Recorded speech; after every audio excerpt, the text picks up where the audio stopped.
Welcome to Triton College's virtual lecture recital series. My name is Salvatore Siriano. I'm the lead music instructor at Triton College. Thank you for joining us this evening. I'm delighted to introduce to you Michael Heralda. Michael, welcome. Thank you for being here.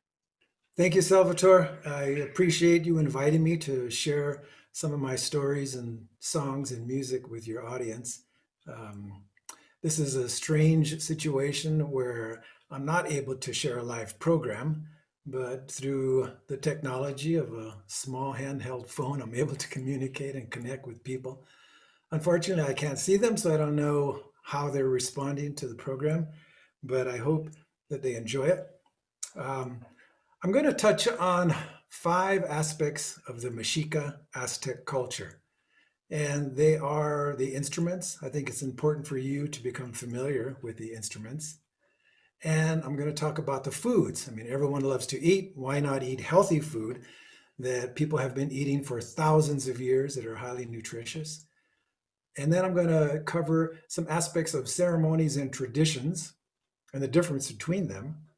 And also, I want to touch upon something that's relevant at this time of year, the origins of Dia de los Muertos. And finally, the indigenous philosophy, and I'll cover the 8 senses.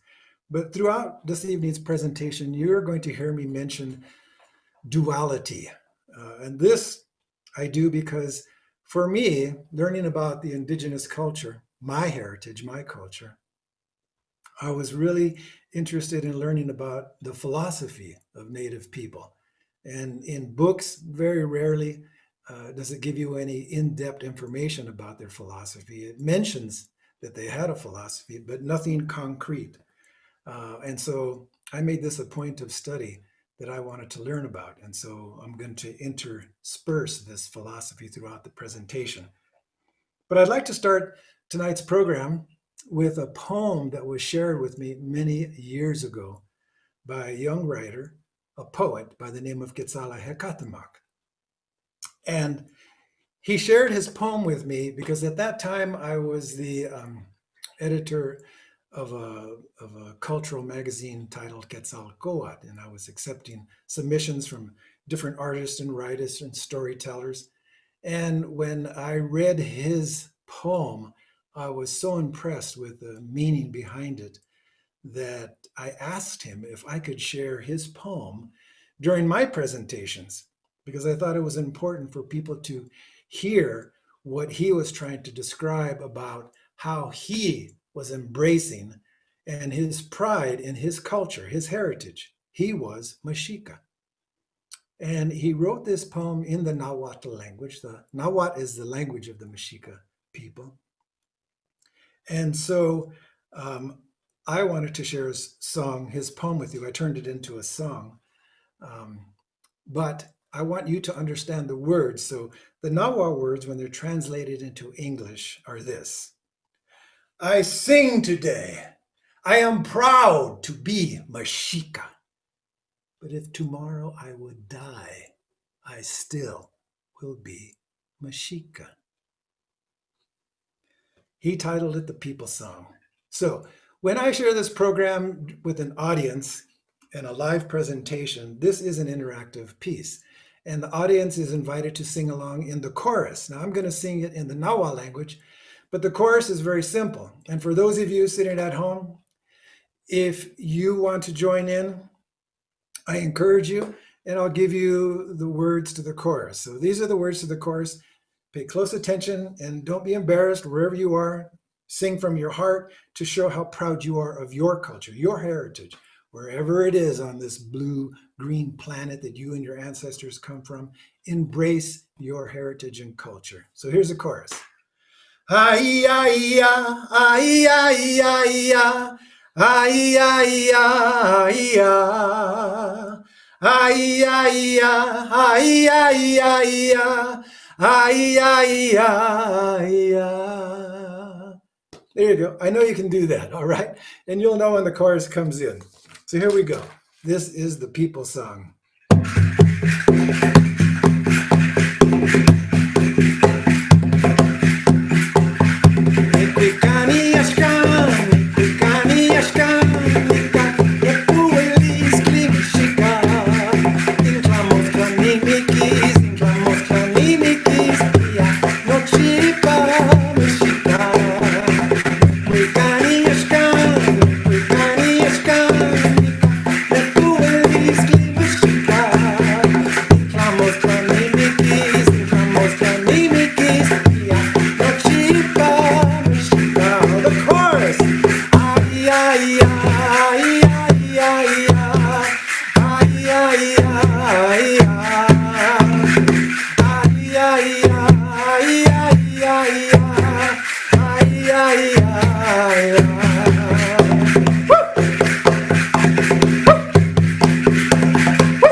me puedes klimašika, inflamos klanimikis, ja, noćipa mešika.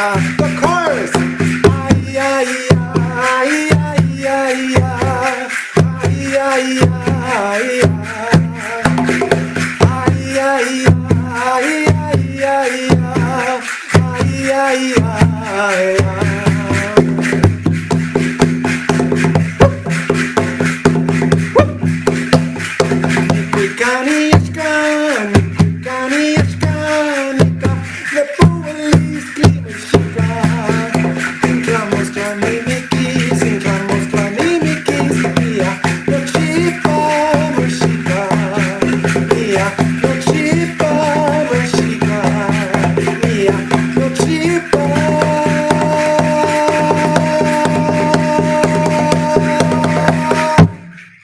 Mashika. Tlasokamati. I hope you were singing along and people in your home are thinking, what is that person doing? But it's a song about being prideful and to show your gratitude to your ancestors and all those that went before you. Now, I do want to share with you information about the instruments, and we have a slide, image number 3, that shows all of the instruments. And this is a drawing that I created to show the different instruments that I use in my program. So in the lower left corner, you will see one of the most important instruments, and this is the huehuetl drum. And you get a better view of it in image number 4. So this drum is considered the grandfather drum. It is carved from a trunk of a tree with an animal skin stretched over the top. And it traditionally is played with the hands. Now, if you ever get the opportunity to go to a Mexica Aztec ceremony, an event, then you may notice that the musicians playing the huehuetl drum use very large sticks to pound on the skin. And this is something that's more of a contemporary technique for playing the huehuetl drum. But originally, they were always played with the hands because then it creates more of a murmur sound. It represents the heartbeat of the earth. Now, part of the symbolism of the huehuetl drum is that it is carved from the trunk of a tree, and through the tree, the roots connect with the feminine energy of the earth. Now, one of the important aspects of the philosophical concept of duality is that for the indigenous people on this continent, their belief was that everything that exists exists because two energies came together to create. And so this concept was infused in every aspect of their daily life, even the instruments. So this is why I mentioned that the huehuetl drum, the trunk of the tree, connects to the earth through the roots, connects with the feminine energy. So in order to create the sound, the pulse of the huehuetl drum, the musician draws upon their masculine energy. And this is the joining of the feminine and the masculine to create the pulse that will resonate in every single direction. Now, those drums that you just saw the photo, these are just 2 of 3 huehuetl drums that I have, and all of them were carved by master carver Agustin Rodiles, and he dedicated his life to replicating these indigenous instruments. And so I created the design for these 2 drums because I like to tell stories with my instruments. So I did the design and he carved the drums for me, stretched the skin, and finished the drum for me. And so I always like to mention him. He passed away many years ago, but I have a number of the items that he created in my collection. And I'm very proud to be the caretaker of the wewek drums that he carved for me. Now, another instrument are the clay flutes, and they come in various sizes and shapes. Here's one of the first flutes that I made, a very simple clay flute. And I actually made two of them together. They are the twins. And I used them in a song called Tloke no Wake, which is a Nawa name that represents a concept of coming together from the near and the far to share in an experience, just like we are doing this evening. I'm from far and you've come together from the near. So it's the concept of us coming together as a group to share in a beautiful experience, tloke no wake. But the flutes come in many different sizes and shapes and styles. Now, this flute is a very special flute. And as you can see, it looks like a foot. This is an authentic Mexica flute. It is a replica, and it was carved by musicians in Mexico City, a family of artists and musicians who have been handing down through their generations the indigenous music and history of the Mexica people for generations. And so this is one of the flutes that they carved for me. By the way, the name of this group of musicians and artists is Tribu. If you ever hear them come into your area, please go hear what they have to share. They will touch your heart in a profound way to show you the beauty of ancient Mexico.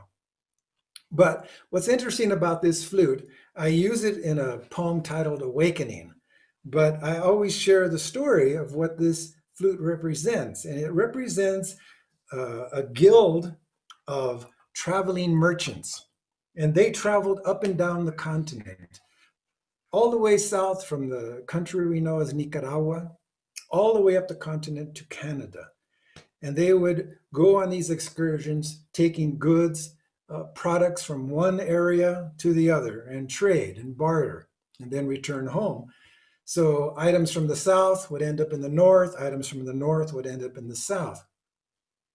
Now, what makes this even more interesting to me and my connection to the Pochteca, that's the Nahuatl name for these merchants, is that I studied them, I wrote songs and stories about them, and then last year my wife and I relocated from California to New Mexico. And wouldn't you know it, 3/4 down the dirt road from where I live is the Camino Real. This is the same path that the Pochteca took, traveling from the south to the north. So my connection to the Pochteca grew even stronger just moving to this area. And what's interesting, though, the Pochteca is a Nahua name. And in New Mexico, where we reside now, they don't refer to the ancient merchants as Pochteca. They refer to them as Cocopelli. And if you've ever been to New Mexico, you will see a lot of artistic representations of Cocopelli. And he's always depicted as, he looks like he's a hunchback playing a flute. And his back looks like a hump. But in reality, what that represents is a pack of the items that he's bringing to share and to barter and sell in the various villages that they visit.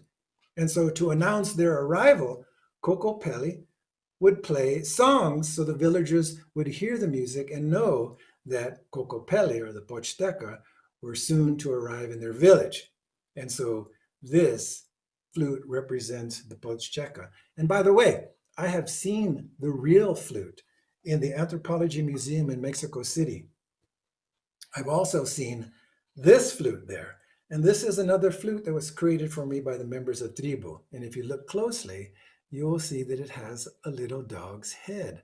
This is Xolot, short for Xolotl Escuincle. And I use this in a song about Xolot that I share when we present our Origins of Dia de los Muertos program in the fall season. And Xolotl is a very happy dog, but he plays a very important role in an ancient oral tradition story on what happens to you after your physical body comes to an end and your spirit is released. And it begins a journey to this beautiful paradise known as Mictlan, the place of rest and repose. And so there are 9 challenges that you will face. And I'll get into more detail towards the end of the program when I talk about the origin of the Dia de los Muertos. But the very first challenge, you will meet Xolotl. So he's a major character in this ancient oral story.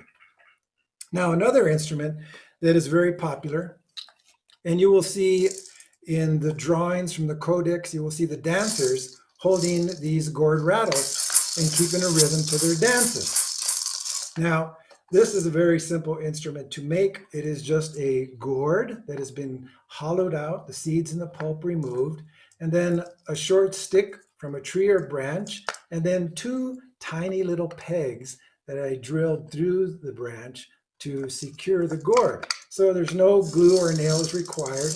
It's all natural materials. And these are called ayakashkli in the Nahuatl language. And you probably saw that in the first set of drawings that were shown. Now, you have the huehue drum, and you saw the image of it, but the brother of the huehue drum is another drum called the teponazcli. And this one is a drum that you typically will sit on a stand. I put it on a table when I play it, but I'll show you what mine looks like. And you can see it's a very large drum, but on the top, it is carved into the cavity what looks like the letter H. But there are 2 tongues, and one is longer than the other, so it creates the 2 tones.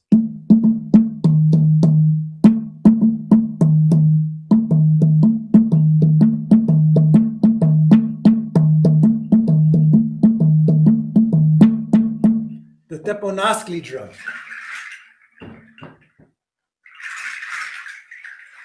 Now, if you'll pull up image number 5, Salvador, this is an image of another instrument that we use, and we call these the Mayan gourd water drums. There they are. Now, these are larger gourds, and they're cut in half. The seeds and the pulp are removed, and they are floating in bowls of water.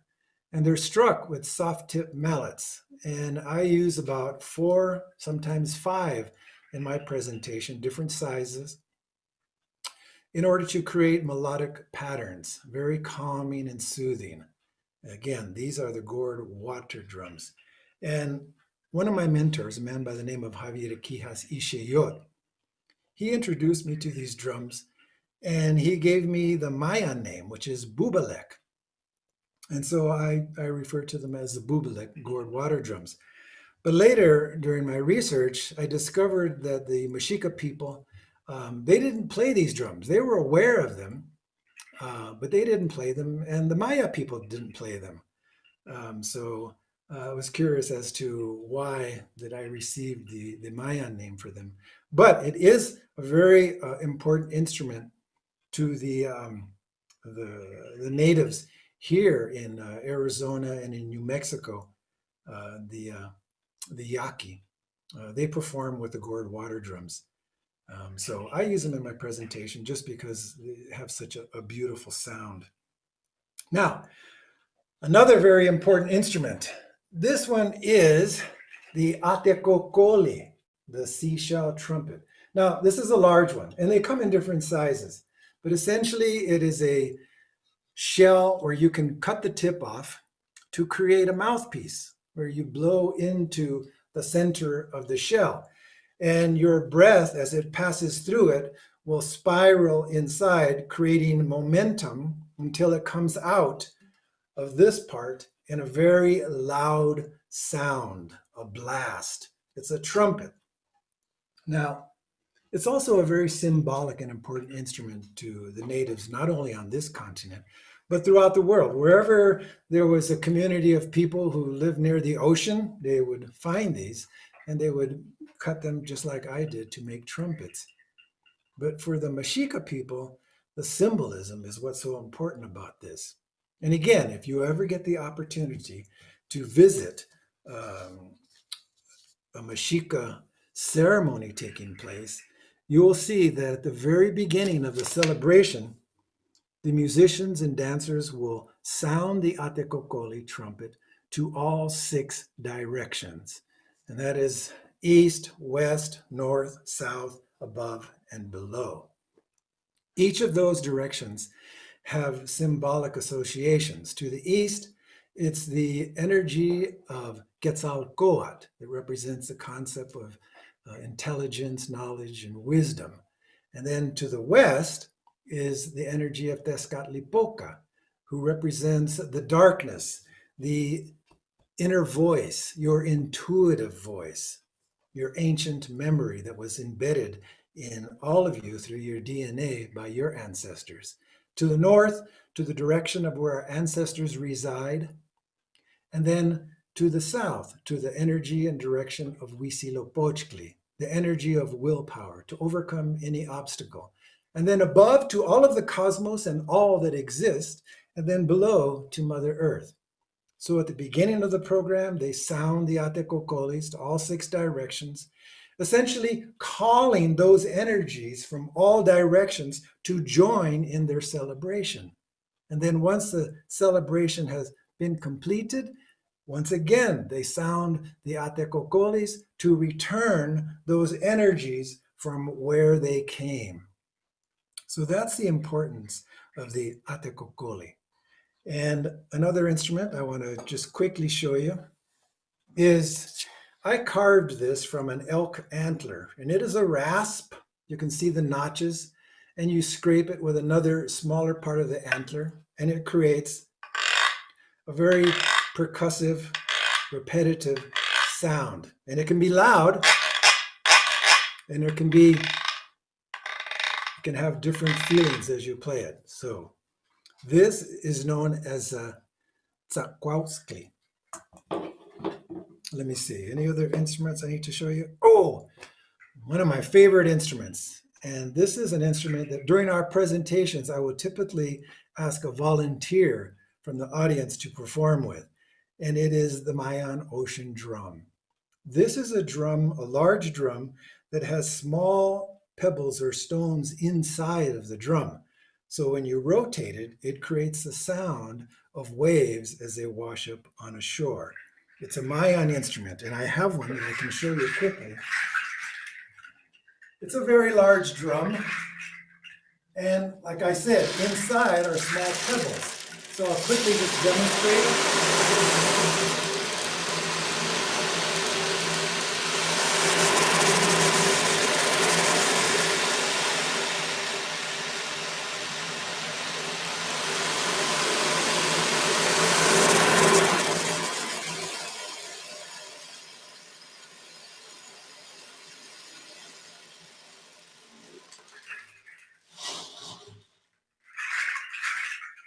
So that's the Mayan ocean drum. Now, one other instrument that I want to show you is an instrument that elementary kids love to hear, and I'm not kidding you. They love this instrument, and maybe you've heard of it. It is called a Mequiskli death whistle. This is the Mequiskli death whistle, and you can see that it's in the shape of a skull. Now, most people, when they see a skull, their immediate response is that it represents death, and this is something that many people fear. But for the indigenous people, they viewed death differently. They viewed death as being a part of the continuing cycles of nature. You cannot have life without death. You cannot have death without life. And it's part of the cycles of nature, just as light to darkness, sound to silence, action to rest, life to death. These are part of the continuing cycles of nature. And so The death whistle was used primarily on two occasions. And the first one, or the most popular one that people know about, is during warfare. And try to imagine in your mind that two tribes are going to war with each other. And it's actually a very complicated and well thought out process, warfare. It wasn't just go and attack. There were procedures that had to be followed. And so when they would meet in a field of battle, you would hear first the wewe drummers and this pounding rhythm. Imagine 20 or 30 of these large drums beating. And then you would have a group of warriors playing the death whistle.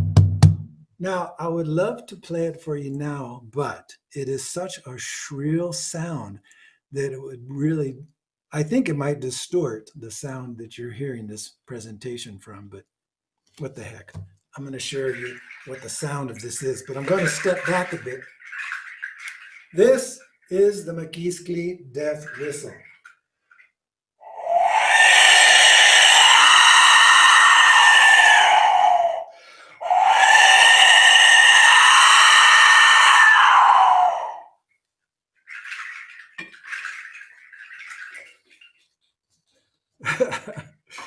I'm telling you, kids love that. The hands will come up. Mr. Heralda, do it again, do it again. So I think I covered most of the instruments. If you have any questions, I think I'd like to review the questions you have after I complete a topic. So we just completed the instruments. So if there are any questions you have about the instruments, I can address them now. But if not, we'll move on. Salvatore, any Yes, questions? I do have a question. I'll just read from the chats. All right.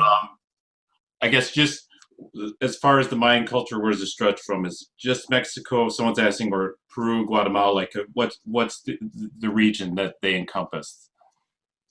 Well, the Mexica people are primarily in the city of Mexico Tenochtitlan, which was one of the largest cities in the world at the time when the Spaniards first arrived on this continent. And so what we call Mexico City today was the island of Mexico Tenochtitlan, where the Aztec people resided.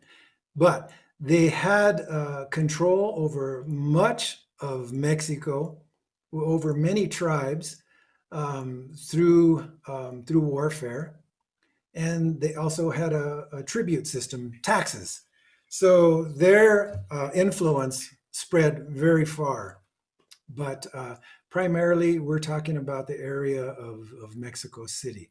That's the home of the Mexica people at the beginning of the 1300s. And prior to that, it is still unknown exactly where they came from.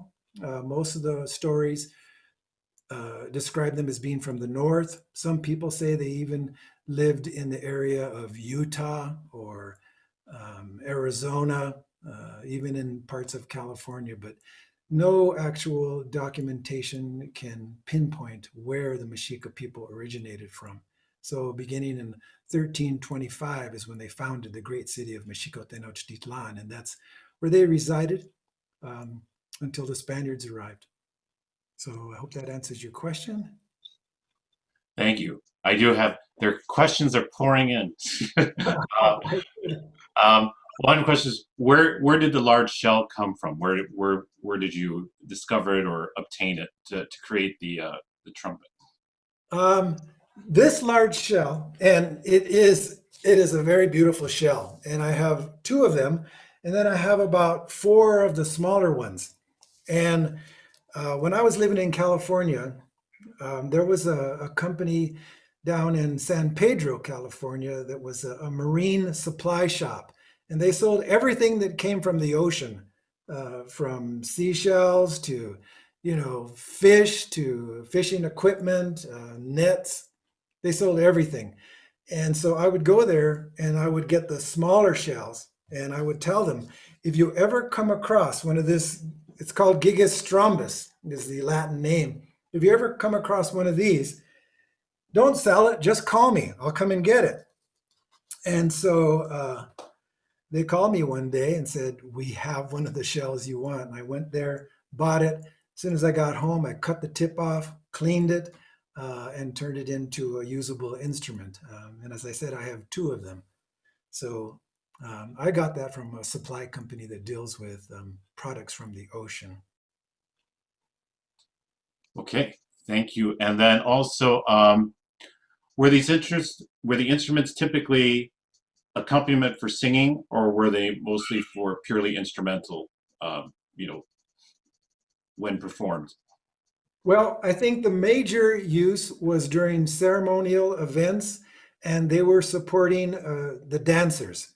And so there could be over 1,000 dancers participating in a celebration. And you have to remember that the Mexica calendar is different than the calendar we use today. They had 20 days in every month, and there were 18 months. And so every 20 days, there was a celebration honoring some aspect of nature. And you can look this up. You can see the various months and the associations to what the celebration or energy they were acknowledging was all about. Um, but you would have the musicians, you would have a multitude of dancers. But then there were also events where the musicians might be supporting poets. Poetry was huge. It was a very popular event when poets would get together and share an evening of poetry, and there would be musicians. Some would be playing the teponazcli, the two-tone drum. Some might be playing small whistles. So the musicians themselves, got to play in the major ceremonies. They got to play at other more smaller poet events. Okay, and we'll do one more. And if everyone, the best place to put the questions, if you have them, is to put them in the Q&A section, because that way, if we move on, I'll still have the questions available to ask during our next opportunity, where if they go in the chat, they can kind of disappear. So any questions, please put them into the Q&A, and that way we'll keep them and try to answer as many as possible. If we don't address your questions here, I will certainly send a copy to Michael, and then we can certainly distribute them at a later time as well. We'll do, let's see, one more question. Someone's asking, are you familiar with the legend of Llorona, La Llorona? Yes, I am. And believe me, there are many, many variations of that story. It's funny. Well, a very specific incident is funny because one of the people that I met here in New Mexico, one day I mentioned La Llorona, and he told me that when he was a little kid, his mother told him the story, and he had nightmares about that. And he would never stay out when the sun went down. He would always be home because he was afraid that she would come and get him. So it was a story. It's a very sad story. But yeah, I'm familiar with it. And again, there are many, many versions of this story based on where you came from, where your family is from. They had a play or adapted it to fit with their community and village. Scary story. Okay, thank you. I think we're ready to continue with the presentation, and we'll stop again later on to take some more questions. All right, very good. The next topic I want to cover are the indigenous foods. Oh, one more thing. These instruments that I showed you, these instruments have been used for thousands of years. These are the same type of instruments. These are replicas. They look and sound just like the instruments that have been used a very, very long time. All right, so the foods. I want to talk about native foods. Now, the natives, they learned so much about the connection between plants, the earth, and all of nature, and they had a very intimate connection with nature, especially with regards to the foods and the plants. I mean, they had thousands of uses for the plants as medicinal herbs.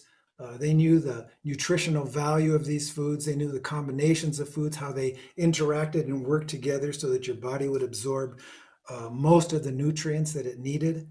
They were experts in the field of nutrition. And so they had many things to eat from. I mean, everything from the seven warrior foods, which I might as well mention now. If you've never heard of them, these are the foods of the Mexica warriors. And this was the main diet during training or in exercises when they would go away to camp. This was their diet, seven foods. And if you were to eat these foods the way they did, and you can see them here, they are corn, beans, squash, chili, nopal, chia, and amaranth. Hopefully, most of you are familiar with many of them. What I find when I share this information is that a lot of audience members are familiar with corn, beans, and squash and chili. But then when you get to nopal, chia, and amaranth, some people are just not so familiar with them. But I want to tell you a little bit about amaranth. In the Nahuatl language, it's known as huautle. And the domestication of this plant began over 5,000 years ago on this continent. And it is a food source that is high in vitamin C, folic acid, iron, and protein. And protein is very, very important. It's an essential nutrient for life, and it's used to rebuild tissue in your body. Muscle tissue and organs are mostly made up of protein. And amaranth contains more protein than what is found in grains like rice, wheat, or even corn. And the interesting thing about amaranth or huautle is that it was part of a tax tribute that the communities that grew, the farmers who grew huautle, amaranth, they had to contribute as a form of taxes. They had to send certain amounts of this product to Mexico Tenochtitlan, and these would be stored in these large warehouses. But try to visualize this in your mind. Pretty much everybody knows how much a ton weighs, 2,000 pounds. Now try to visualize, and this is according to one of the codices, the Mendoza Codex, that over 20,000 tons of amaranth was delivered to Mexico Tenochtitlan on an annual basis. That's over 40 million pounds of amaranth each year. That's how important this food was.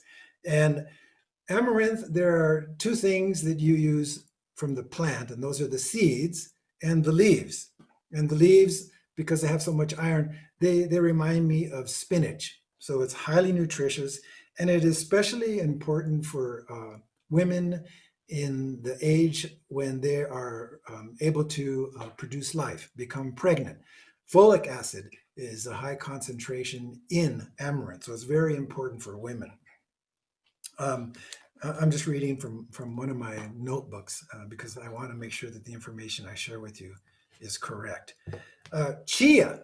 Now, a lot of people are not familiar with chia. It is a very small seed, and the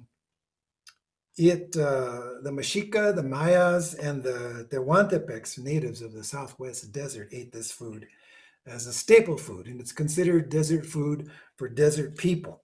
Now, I told you how many tons of amaranth was sent to the city, but from chia, I'm blowing it, I can't find my note, but more chia was sent to Mexico Tenochtitlan than amaranth on an annual basis.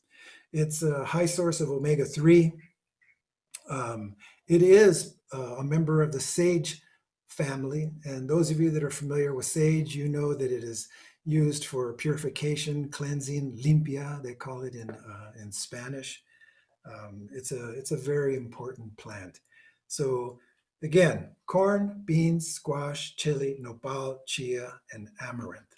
Those are the 7 warrior foods.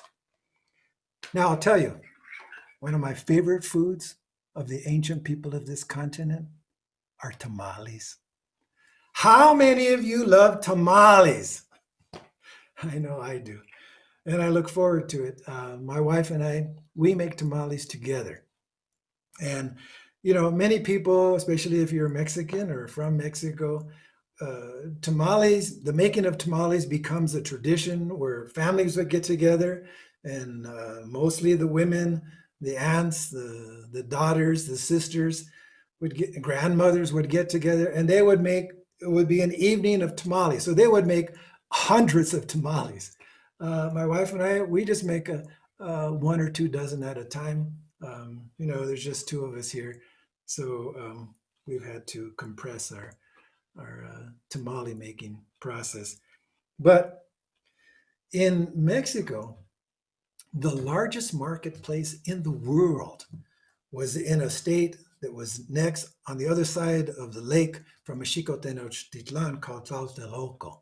That was the largest marketplace in the world. When the Spaniards first arrived and visited that site, their minds were blown. They had never seen anything like this. They had never seen a market so large, selling everything that you could possibly think of and things you didn't even know existed. And so there were vendors who would prepare food there for you, and you would have fast food at this great market. And you know what the number one fast food was? Tamales. Now, during my research, I was researching the Florentine Codex and on the section on foods, and I found this segment where it was one of the indigenous describing the marketplace of Tlatelolco and also the different retailers and vendors in this great marketplace. And when he went to describe the people who made and sold the tamales and the tortillas, tlaxcales in the Nahuatl language, tortillas are tlaxcales. When he was describing them, this section of his description was so beautiful. I mean, it made me hungry. I could see these tamales in my mind reading this, and I want to share it with you now because I love it, and I think you would benefit from knowing that it wasn't just one or two types of tamales that they made. So this is what the indigenous writer wrote. The Tlaxcali seller, the food seller, is the owner of Tlaxcalis or a retailer. He or she sells meat tamales, turkey pastries, plain tamales, barbecue tamales, those cooked in an olla, a clay pot. They burn within grains of tlaoli. Now, tlaoli is corn. Grains of tlaoli with chili, burning within. Fish tamales, fish with grains of tlaoli. Frog tamales with grains of tlaoli. Axolot, salamander tamales with grains of tlaoli. Tadpoles with grains of tlaoli. Mushrooms with grains of tlaoli, rabbit tamales, gopher tamales, tasty, tasty, very tasty, very well made, and always tasty and savory, of a pleasing odor, of a very pleasing odor, and very savory. Where it is tasty, it has chili, salt, tomatoes, gourd seeds, all shredded, crumbled, and juiced. He sells tamales of tlaoli, softened in wood ashes or softened in lime, narrow tamales, fruit tamales, cooked bean tamales, cooked beans with grains of tlaoli, cracked beans with grains of tlaoli, broken cracked grains of tlaoli. He sells salted and wide tamales, pointed tamales, white tamales, roll-shaped tamales, tamales with beans, forming a seashell on top with grains of tlaoli thrown in. Crumbled, pounded tamales, spotted tamales, white fruit tamales, red fruit tamales, tamales with green tlaoli, adobe-shaped tamales, braised ones, unleavened tamales, honey tamales, beeswax tamales with grains of tlaoli, gourd tamales, crumbled tamales, and tlaoli flour tamales. Do you think that guy loved tamales? Oh, I do as well. So those are the tamales. And the word tamale is an actual Nahua word. It didn't change. The Spanish didn't change it to something else. Tamale is the Nahua name for that very special fast food. Now, another food that was eaten at the mealtime is something called a tlaxcali. And tlaxcali is a Nahua word made up of two words, tlax and gali. Now, gali is the word that represents your home, where you live, your house. And tlax represents the sound that your hands make when they are doing this. So what food do you think someone would be preparing in their home that their hands would do this? What food? Tortillas. So they were making tortillas. Now, for young girls at the age of 13, that was a time when their mothers or grandmothers would teach them the ceremony of making the tlaxcali. There is a ceremony about it. And they have to learn about how to prepare the corn to begin with. And so it was a process of cooking the corn kernels with lime. Now, lime is not the citrus fruit, but it is the mineral.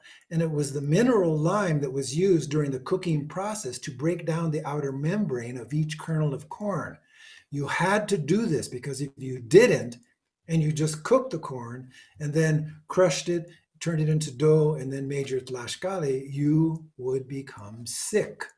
So they had to learn this process. And then once the corn kernels were cooked in lime, then they would get a large implement, a tool called the metate.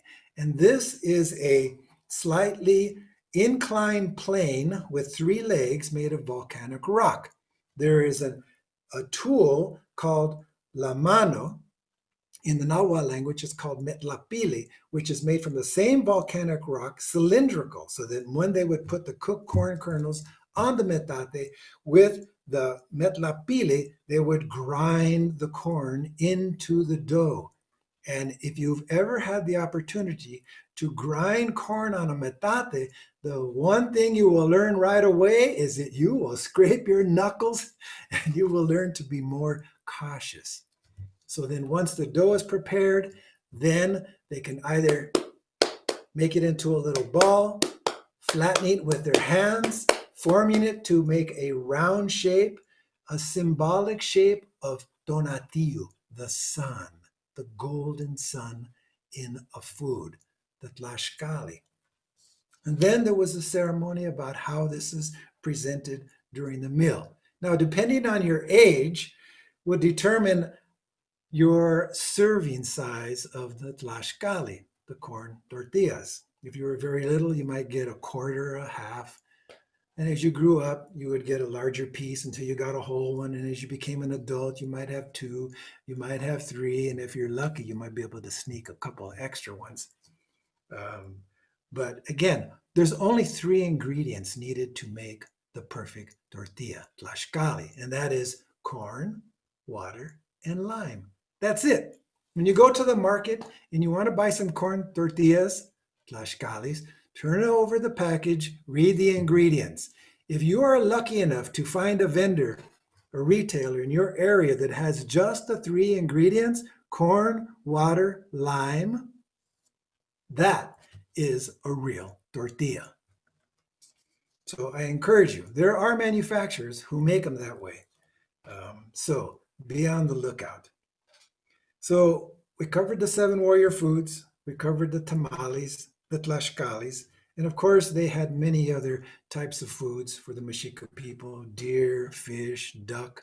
I mentioned axolotl, the salamanders. There was an algae, spirulina, that they could use, gopher, rabbit, and other birds and waterfowl. So they had a plethora of things that they could contribute to their meals. But before I leave the food section, I do want to touch upon another important aspect, and this is serving size. And I always share this information in our presentations because most people are surprised to know what a serving size is. Put out your hand and look at the size of your palm, because this is the size of your stomach. Yes, it is. Of course, when you eat, it can expand, but this is the size of your stomach. And so when you're going to prepare your plate and pick the foods that you're going to eat, it's important to visualize this is a serving portion of any part of your meal. Now, some people would think, oh my God, that's so small. Trust me. If you're going to have, say, corn, beans, and squash, and maybe some type of a protein in a meat form, just remember that size to put on your plate, and it will look sufficient. Now, after you finish your meal and you think, oh my God, I'm still hungry, I want some more of that, wait 20 minutes. Wait 20 minutes because that's how long it takes for your stomach being full to send the message to your brain that you are full. And if you wait 20 minutes, you will find that typically you're not hungry anymore because your belly, your stomach is full. If you want something else after 20 minutes, drink some water, some juice, have something that is not going to stretch your stomach. Because what happens is, and you know this, when you eat too much, you get sleepy and you can't think right. You don't have a high energy level. So just remember portion size. So that's going to complete my talk right now on the foods. If you have any questions about the indigenous native foods, please ask me now, and I'll try to address your questions. Salvatore, any questions on foods? Not yet. Let me check the chat just to make sure as well. One question, I may pronounce it wrong. Did they eat pozole? Pozole, Yes. which is like a stew. Yeah, that's made with corn. So yeah, and they would use various meats. If they wanted to put in there, they could put duck, deer, snake, lots of different things. But yeah, they had onions, they had tomatoes, they had the corn, which is the nixtamal. And nixtamal is the Nahua name for the dough that you make from the cooked corn. Another question? Well, I'll ask two at the same time. One was what fruits were available or fruits that were consumed, and also drinks of choice during feasts and so forth. The fruits. Okay, I'm gonna have to think about that one. But let me get to the drinks. Um, the chia. I mentioned chia. Chia, again, the small seed, that could be used in a drink. Oh, and I am reminded of one of the fruits. They have these cherries that they grow in Mexico, and they call them the Mexican cherries. So I know that they have those because I visited a maguey field in Mexico where the cherry trees grew near the maguey plants and the corn and bean squash plants. So cherries, I know for sure. So chia was used in a drink, and it is a really highly nutritious drink.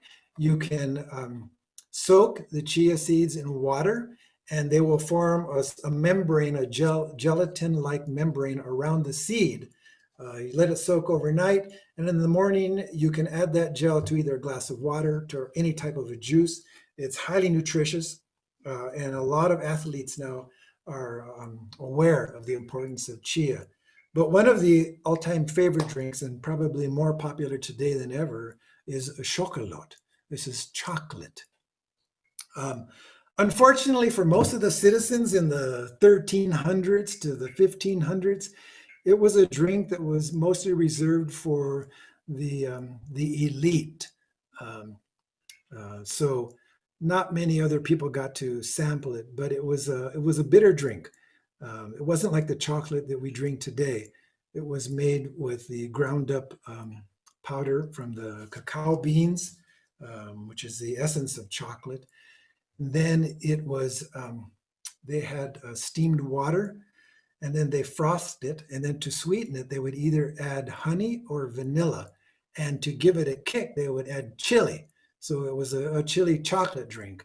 And when I first read about this, the recipe that they had, right away, my wife and I, started making our chocolate that way with chili, sweetening it with honey or vanilla, and frothing it up, and it is delicious. And I remember reading in the diary of Cortez, where he was describing when they first arrived in the city of Mexico Tenochtitlan, they were treated as dignitaries. They were invited into the city.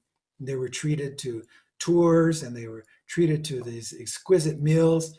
And there was a comment that they were treated to this drink that they had never heard of before. I mean, chocolate originated on this continent, so the Europeans were totally unaware that this chocolate even existed.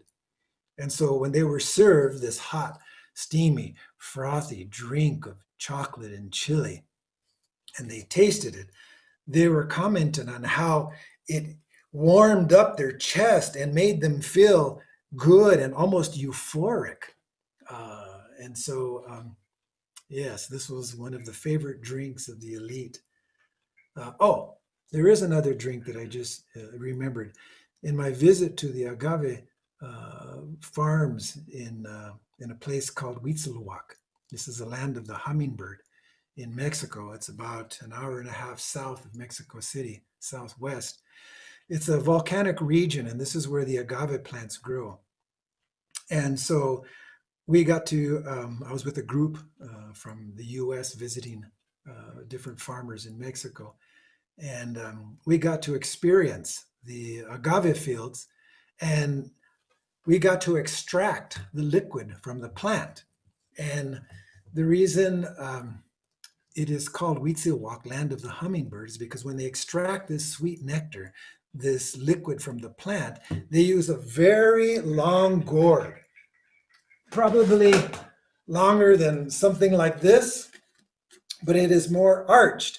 And so, and there is a ball, a bulbous end of the gourd. And so they would cut a hole in the top of the gourd and a very small hole in the bulbous part.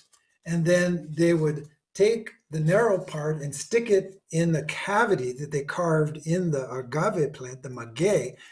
And this is where the liquid would fill in the cavity overnight. And before the sun rose, the farmer would go out and extract the liquid using that gourd.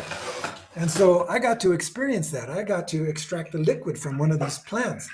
And it is the sweetest water you will ever taste. It is amazing, highly nutritious. And so we got to, the group, we got to experience having this agua miel. In the Nahuatl language, it's called okli. But after the plant gives the liquid, and it'll give liquid for a number of months, but as time goes on, the liquid becomes more sour and bitter. And so at this point, it's almost very difficult to actually drink it because of the bitterness and sourness. So at that point, they will still collect the liquid and then ferment it, and ferment it to make a alcoholic beverage, a wine. And in Mexico, they call this pulque. And decades and decades ago, there used to be pulque bars in Mexico. There, you don't find them that often anymore. And I got to sample the pulque, and it is very strong. But it's one of the drinks that they also enjoyed. So if anything comes to mind more about the fruits and the juices, I will put some information together and send it to you. So I think that's going to cover our 7 foods. Oh my gosh, look at the time. We only have like about 15 more minutes, and there's a lot more I wanted to cover. So let's move on, because I do want to cover the topic of ceremony and traditions. I mentioned briefly about the 20 days, 18-month calendar. And so every 20 days, there was a ceremony honoring some aspect of nature.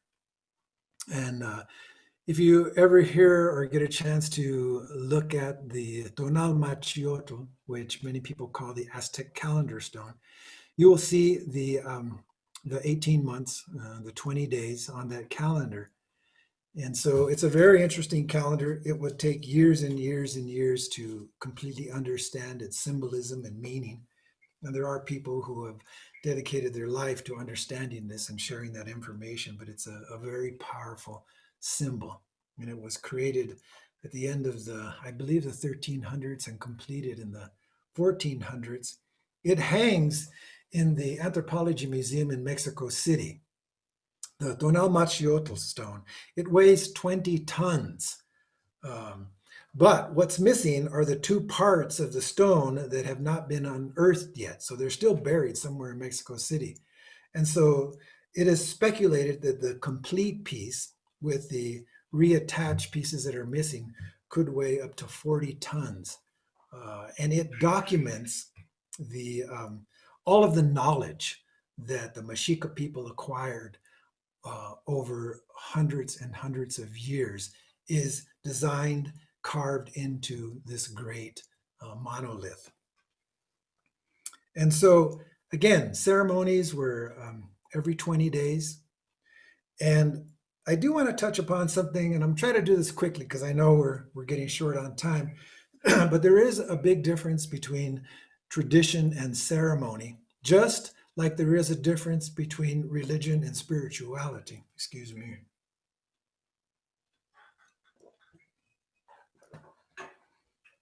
And one way I can describe the difference between tradition and ceremony is that tradition is something that you or your family do. It is a handed down tradition from parent to child, grandparent, on down, and it can be passed down many generations. That's tradition. And tradition can always be questioned. You can always ask why. Why do we do this tradition? Because it's important to know the origins and the meaning of that tradition. Sometimes when it is handed down through families generation after generation, sometimes the meaning gets lost or forgotten. And sometimes you may find out that when you find the reason why the tradition exists, that today it doesn't apply anymore. It applied at the time of your ancestors, but maybe it doesn't apply now. But that doesn't mean that you stop doing the tradition. You do your tradition as a way to connect with your ancestors, your parents, your grandparents, your great grandparents. This is the way you bind yourself with them. It's a reminder of where you come from. Now, ceremony is different. Ceremony is a very personal expression of acknowledgement or gratitude. And this comes into play with the ceremony that we call today Dia de los Muertos, Day of the Dead. In the Nahuatl language, it's known as Mikaelhuit. And it originated as a very personal expression of acknowledgement and gratitude. In other words, in the home, one person during the fall season, and that's the season of honoring our ancestors, a time of reflection, contemplation, rumination. It is a time of honoring our ancestors. And the reason why it takes place in the fall is because what the indigenous people saw around them in the fall, the season, is that most life, plants that they planted in the springtime, had already produced their fruits, their vegetables, their herbs. And then after summer, the harvest, and then in the fall season, beginning, you're still harvesting, but the plants begin to die. So they began to see this transition from life to death. It was a visual expression that they could see. And so they adopted this time as a time of reflection. And it was a time of honoring those that lived before and had passed. So it was a time of remembrance and acknowledgement. And so someone in a home would create somewhere in their home, on a table maybe, or in a corner of the house, an ofrenda. This was an offering. And they would place components in there that represented the person or persons they were honoring. Maybe it was something that they liked to eat, something they liked to drink. Maybe if they were an artist, something they created. If they were a poet, a poem. If they were a musician, maybe an instrument. But these were all the things that were connected to them. In other words, their energy was in these items. So they would place them there to reconnect with their loved ones who had passed. And for their children who never got to meet them, it was an opportunity to share with them who these people were. So now they were connected to them. It was a way of honoring and showing your appreciation. It was a very personal expression. Now, years ago, and this is about 15, maybe 20 years ago, I was doing my presentations and I got an invitation to a Dia de los Muertos event. But what caught my eye about the event was that they were offering a cash prize for the person who built the best ofrenda. And when I read that, my heart sunk because I realized they didn't understand the meaning of the ofrenda. How can someone judge a personal expression that you present to honor and acknowledge someone who has passed that is connected to you? How can someone say your ofrenda is better than that person and give them a cash prize? I felt offended, and I felt that they didn't understand the true meaning of honoring our ancestors.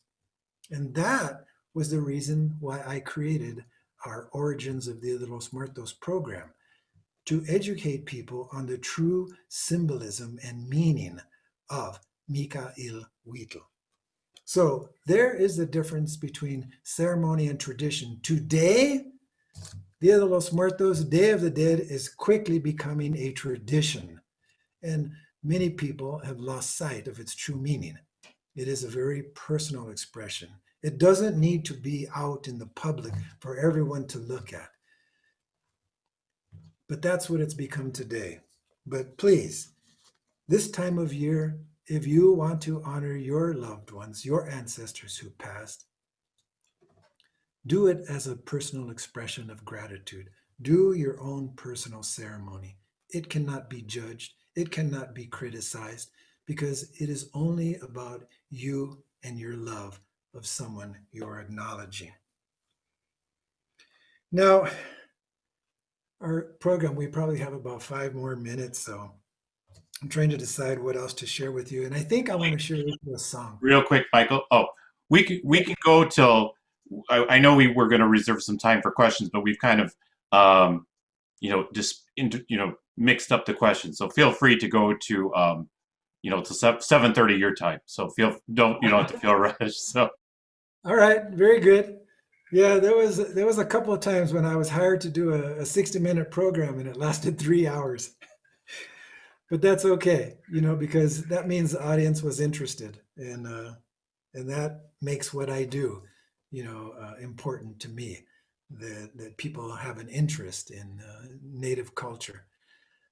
And trust me, I can't see any of you that are watching this presentation, but I cannot emphasize enough how important it is for you to embrace your heritage and your own culture and to acknowledge and be grateful to those who went before you, because they suffered. Their lives were much harder than ours are today. They endured more suffering so that the next generation would have a better life. And this is now our obligation to our children and our grandchildren. We do what we can so that their lives will be better. That's a goal of a parent, a grandparent, or a great grandparent. I do want to share a song with you. And this song, because we were talking about Dia de los Muertos, is a song titled Gratitude. And I use my little xolotl flute for this piece. Now, this is a high-pitched flute, so I'm going to have to step back a little bit when I play this because it could distort the sound coming through your speakers. But it is a song about gratitude, and it's an interactive song. And what I do for the audience, and feel free to join in, because this song, when you hear it, I want you to just close your eyes and focus and pick one or two people that you have loved who no longer reside with us, the living, but reside within your heart in spirit form. They will always exist as long as you remember them and call on them. And so this is a song for you. to acknowledge your loved ones. So you can just close your eyes and remember. Remember them for the things that they taught you, the lessons that you learned from them, the life lessons to improve your life and help guide you on your path to reach your full potential to become, in the Nawa name, Shoshito, to reach your full potential to become the flower you were meant to be. So, what I ask audience members to do when they're seated is to keep a rhythm with their hands as they slap their knees. It's a very slow rhythm. And the idea behind this is that the action of your hands hitting your thighs sends a vibration down through your leg to your feet and to the ground, to the earth. And the earth will pick up on this vibration. This is gratitude.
Gratitude. Before we close this program, I mentioned the concept of duality. And this is something that I just want to go a little deeper on this because there is a change that's taking place around the world, and people are becoming more and more aware of it. And the thing about change is that it's important to embrace it. Do not be afraid of change because change opens up many more doors of opportunity for you. Change is going to happen no matter what you do. It's nature. Nature is constantly changing. And it's important for us to know that we can work with nature. We can't control it, but we need to learn how to work with nature. This is a very ancient belief that almost every indigenous community around the world understood and put into action. But when it comes to the concept of duality, it's important for each and everyone to know that we are a duality. We possess these two energies known as masculine and feminine. We are a duality. Now, I try to share this concept with people of all ages, even young people, and I have to simplify it for them. For adults, it can get more complex and more in depth. But I always enjoy presenting to young people, elementary kids, because when I talk about how each of us, every one of us, are a duality, we possess both masculine and feminine energy. I see the little boys starting to, no, no, no. I'm like my dad. He's a man, and I'll be a man. I'm masculine. I don't have any of that feminine stuff in me. I'm a boy. I'm a man. And, I hear this quite often. And so I will ask them, so how did you get here? And many times the response is something like this. Oh, my mom dropped me off at school. That's how I got here. And I'll say, okay, let me ask it a little bit differently. How is it that you exist? Oh, they would say, my mom and my dad, they made me. So, with that, you would say that part of your dad is part of you, yes? Yes. So then part of your mom is part of you, yes? Okay, I get it. So we are both masculine and feminine. Now, the very interesting part of this concept is that we possess these energies in varying degrees. We can look like a man and possess more masculine energy. We can also look like a man and possess more feminine energy. We can look like a woman and possess more feminine energy, and we can look like a woman yet possess more masculine energy. And it doesn't matter at all because we are more than this body. This is just a temporary shell that our spirit, our energy resides in order to maneuver through this human experience, learning the lessons that we came here to learn. And once you begin to realize that the shell is secondary to the true self, then you begin to see those around you, family and friends, and even strangers, in a different way. Because then you get to know them for who they really are. And you begin to see them for their true self, and you appreciate them more. It will help you understand who you are. It's important to know that you were created, you exist because you were gifted at the moment of your birth, the moment you came into existence, you were gifted with very specific and unique gifts and talents, unique only to you. You are unique. And your mission in life is to discover who you are inside, who you are, who is your spirit, your energy. Remember, the body is just the facade, but you are unique. And when you begin to understand who you are, and with the help of your parents, your grandparents, your teachers, your community, when they help to nurture and develop your unique gifts and talents to the highest degree, then you, my friends, will reach your full potential.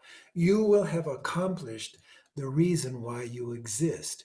You will become Shoshito, the beautiful flower you were meant to be. So this duality concept runs deep. And as I said at the beginning of the program, it was embedded in every aspect of indigenous people's lives, in their art, their music, their poetry, their stories, their dances. Everything they did revolved around this concept and philosophy. And that is how they became the great engineers, scientists, mathematicians, philosophers, artists, dancers, poets. This is how they achieved such a high level of cultural sophistication. When the Spaniards arrived on this continent, their minds were blown. They had never seen anything like this anywhere else in the world. These people, these indigenous people were brilliant. Never let anyone convince you or tell you that the native people were primitive. They were the opposite.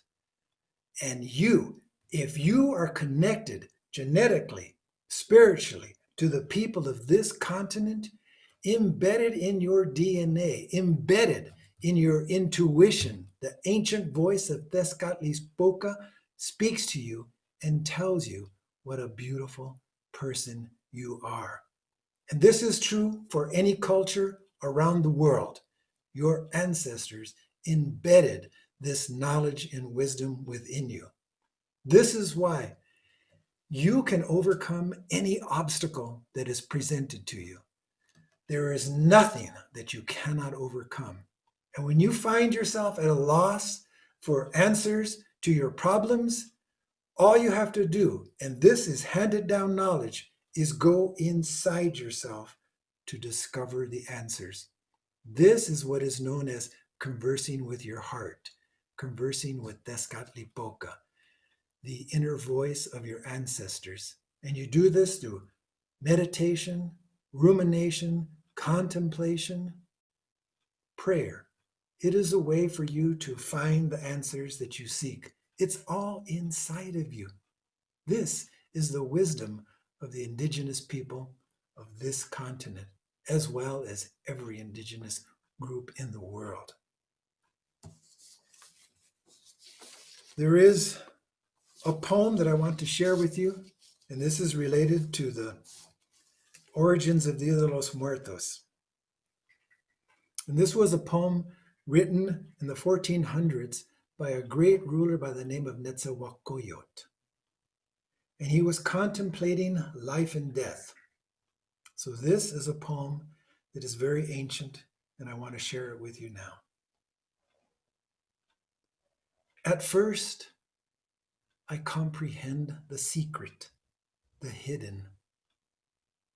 Oh, my precious ones, thus we are mortal humans through and through. We all will have to go away. We all will have to die here on earth. Like a beautiful painting, we will be erased. Like a beautiful flower, Xochitl, we will dry up here on earth.